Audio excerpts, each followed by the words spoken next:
and where it's going to pump out the snow. So right now, we have this upper level low. What's going to happen is a piece of it is going to drop south. A piece of it is actually going to stay throughout the northern tier and bring some wintry stuff throughout the northern tier. So as this upper low dips down, we are going to see a surface low develop. Pretty typical stuff here.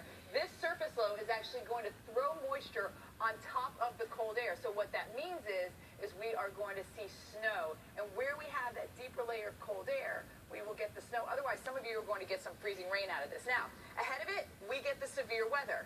This is a very spring-like system, not a very December-looking system, right? And then on the backside, there's that snow and the wind from New Mexico on into Texas. Monday, it pulls northbound, and then it is going to eventually get on into the northeast. We will see some frozen stuff, some snow for you as well. How much are we going to see? Well, let me Vanna White myself so you can actually see these totals here.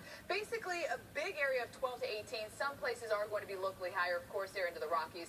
Things are going to be a bit snowier. But we also have to worry about the winds because we could have blizzard conditions here in the west. Look at our winds here as we head throughout the day on Saturday. Our storm is going to bring winds up to 35 miles an hour to Amarillo. Of course, we're going to have gusts higher than that, but sustained winds over 30 miles an hour in some locations. So we do have blizzard advisories that are already posted through this region of the country so that you are prepared. And the problem is a lot of this is going to be happening when people are heading home. Sunday is going to be an epic day for the snow here and the blizzard conditions. So this is why we're really, really concerned. So if you're listening and watching, anyone traveling along I-40 or I-10, you need to make sure they're aware of what's going on. Paul.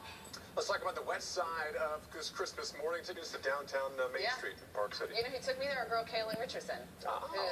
That's who she lives up there. Let's talk about Winter Storm Goliath. Chris was actually thinking about taking a trip to Park City. No, recently did. Yeah. Oh, you did? Yeah. Well, then why were we talking about it? You acted like you had never been there. No, because we're comparing it to some of the other resorts in Colorado as my frame of reference. Remember? I'm confused, and you made it sound like you hadn't been there, so I totally misinterpreted that. No, I hadn't been to Steamboat.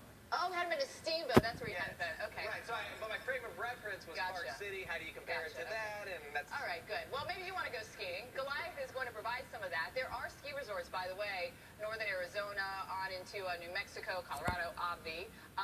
But you have, what's the bowl called? That's a block on this Christmas. Arizona. What is that bowl? Snow bowl. Thank you. Yes, the snow bowl, Flagstaff. There you go. Okay, so our upper level low comes down. We get a surface low that develops. That's going to throw moisture over the cold air here that our big trough is dropping on down. So what's going to happen with that? It's going to snow. Baby, it is going to be cold out there too, finally. Now, ahead of it, we'll get severe weather. The snow really ramps on Sunday. Sunday is the day.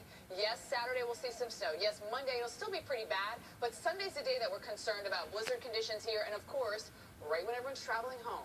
I know that you might want to stay as long as you can at your destination, but if it was me, I would actually go home Saturday because it is not worth the mess that the roads are going to be on Sunday.